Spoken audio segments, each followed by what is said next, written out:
গতকালকে কেন অ্যারেস্ট হলাম সেটা ইতিমধ্যে পুরো পৃথিবীর মানুষ জানে।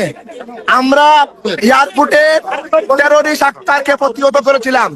তাদের পেইড এজেন্টটা জ্যাকসন আইতে পুলিশকে ফোন দিয়ে বলেছে আমি নাকি ছুরি দিয়ে তাদেরকে আঘাত করতে চেয়েছিলাম। পুলিশ সেখানে এসে কোনো ধরনের আগ্নেয়াস্ত্র পায় নাই এবং আমাকে ওইটা সম্পূর্ণ মিথ্যা মামলা ছিল। তবে আপনারা জানেন এটা আমেরিকাতে কেউ যদি আপনার বিরুদ্ধে কমপ্লেন করে আপনাকে তাৎক্ষণিক অ্যারেস্ট করতে হবে। সেই জায়গা থেকে আমারে ওরা অ্যারেস্ট করছিল।